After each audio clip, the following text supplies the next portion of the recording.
to explain to people how the world works. We do what the boss tells us to do when the boss is looking. Ain't that how it works? We do what the boss does because we want what the boss has. We want the raise, we want the promotion, we want the seniority, we want the credibility, we want the respect, we want the responsibility, we want all that stuff, so we do what they do. Swings both ways. Swings both ways. People in a leadership position have tremendous influence over the people that work under them and rely upon them for their paychecks. They model what you're doing. They see you proactively engaging customers and potential customers in questions about themselves, getting suggestions from them, getting input from them, finding out how they enjoy your product or enjoy the competitive stuff. Employees model that behavior and do the same thing, just as surely as people in management. We all know people who do this, who whine and moan and bitch and complain about stuff over which they have no control, have employees that do exactly the same thing. And where this bites us in the ass is in the marketplace. Because the way a customer sees your business is a direct reflection of your internal culture. The way a customer sees your business is a direct reflection of your internal culture. When somebody is describing your business, it is a direct reflection of your internal culture. If they're describing you based on what you do, they are a manufacturer, they build widgets, they are software providers. That's your culture. Boring. No differentiation there, no demand, no brand, no nothing.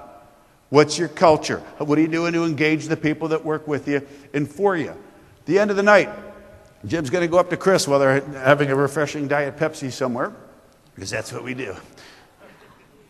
Chris, I don't know you all that well. Tell me about your life. Tell me about your background. What attracted you to this business? Where do you want to go with your life? How can I help you get there? What's your dream? What do you think Chris is talking about with his fellow employees on Monday back in the lab with the other engine nerds? Wow, I spent Saturday hanging out with the cat. What a cool guy.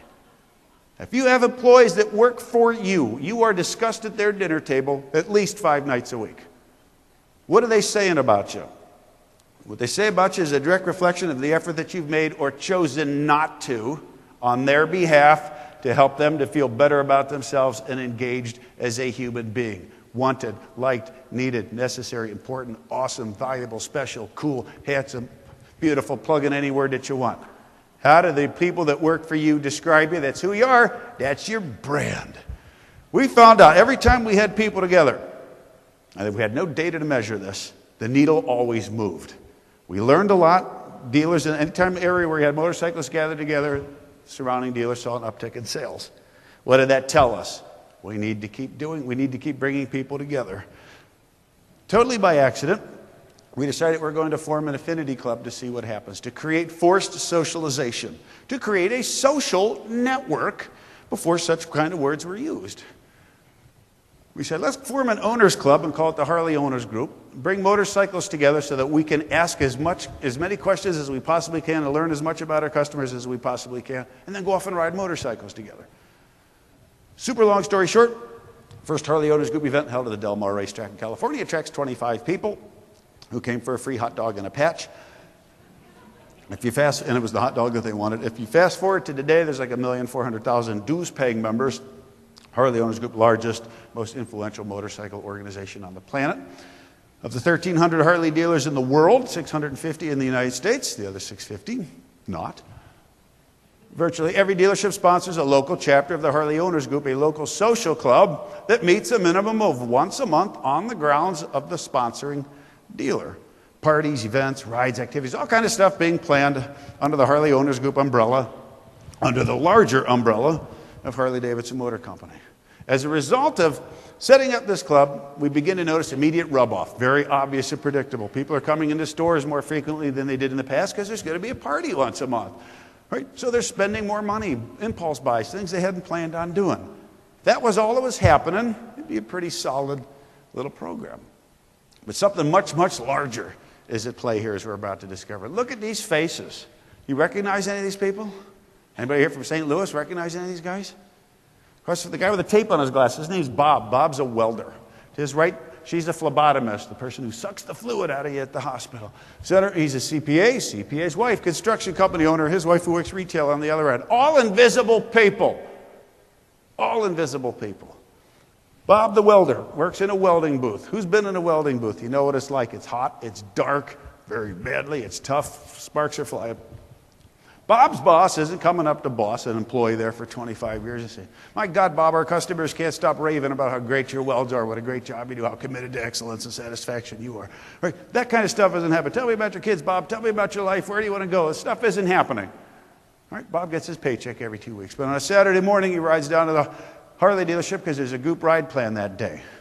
Bob opens the door of the dealership, and before he crosses the threshold, something happens.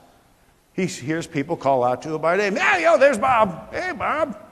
Grab a Krispy Kreme and make yourself at home. And what's Bob doing is he can't help but notice, for like a split second, people looked up at him as he came in. People in the store that recognized him called out to him. What's he thinking? Damn right. I'm a somebody here. I'm an officer in the club now. I've got respect. When I'm walking through town, people recognize me. They wave to me. I like the way that feels. Bob gets to work on Monday. What's he talking about? What's he talking about? What'd you do this weekend? Well, I mowed the lawn. When I laid on the couch. What'd you do this weekend, Bob? Bob's got a story to tell. Went down to the dealership. We did a group ride. We rode up in the mountains. It was unbelievable. We had a huge party. We had bands play all night. We danced all night. We killed a pig. We ate it. It was incredible. You need to come and do this. You need to come and do this. You need to go to Widman's, talk to my pal Psycho behind the sales counter, and jump on a Heritage Softail and come out and ride with us. Bing! Following Saturday, friends of Bob's are going to start showing up. What do the people say about your business after they've left your business? Are they creating demand for your business? Are they using the language of business or the language of friendship? The people that work within the stores don't talk about, that's my customer, Bob. That's my friend, Bob. That's my buddy, Bob. Bob doesn't talk about the guy behind the counter as the salesperson. It's my buddy, Psycho. My buddy, Skull. My buddy, whatever his or her name is. The language of life. The bike itself cannot do anything that a Honda, Yamaha, Kawasaki, or BMW can't do. Yet people are coming into these stores because it's being recommended to them by their friends who are talking them into doing this. The most crazy thing in the world, spending $24,000 on a motorcycle and then getting their ass kicked when they get home. Right? Crazy. Crazy. We say, let's look at the big picture here. Let's look at the big picture. See, what's the fundamental change in our business compared to what everybody else in the market's doing? We stood back and looked and said, well, we're not doing what they're doing, and it's working. We looked at Honda, Yamaha, Kawasaki, Suzuki. Then to this day, they go left. Harley does the exact opposite. We go right. They go space age. Harley goes retro. They go digital with their readouts. We go analog. They go bright colors. We go monochromatic. They go monochromatic. We go bright colors. Futuristic, nostalgic. Why?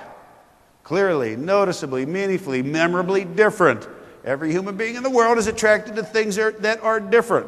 So therefore, what are you willing to do today that's different than what you did yesterday for the people who could put you out of business tomorrow? What are you going to do to lift up the people that are important to your business, to engage them at a human level? What is our favorite topic of discussion as a human being? Ourselves. How often do we get to talk about ourselves with people in positions of power and authority?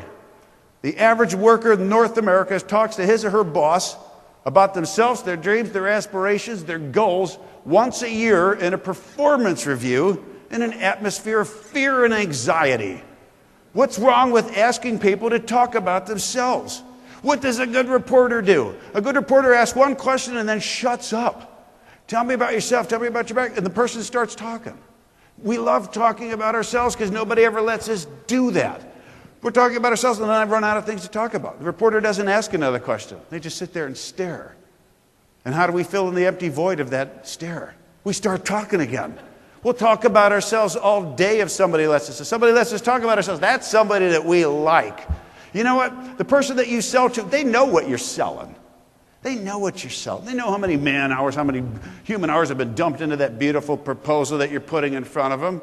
Right? If they don't like you, if they're not feeling good about you, they're just going to flip to the back page, look at the bottom number, and that's how they're going to make their decision. Can we engage people at a human level? You're damn right we can. All we got to do is talk to them and get them to talk about themselves. Checked into the hotel here just a couple hours ago. Had a great example of this. Went to the front desk, checked in, had my bag, I walked over to the elevator. I'm about to get in the elevator. I'm standing there by myself. All of a sudden, pretty young lady jumps in the elevator with me. I'm thinking, well, that's kind of cool. She goes, hey, you look like you could use a friend. And I was like, well, sure. from Wisconsin. You know, we're friendly people, you know, go Pack. She goes, you here for business or pleasure? And I said, I'm here to do a little business. I go, how about you? And she goes, well, my business is pleasure. And I was like, yeah. It's nice that there are people out there that feel that good about their job, right? So the elevator door's about to open, about to step off. She puts her leg across. She goes, tell you what, Mr. Businessman, for $400, I'm going to do anything you want. Solid. So got her down to 300, and she's painting my house. Hey, thanks very much, everybody. I'll talk to you all later. Let's have a cocktail.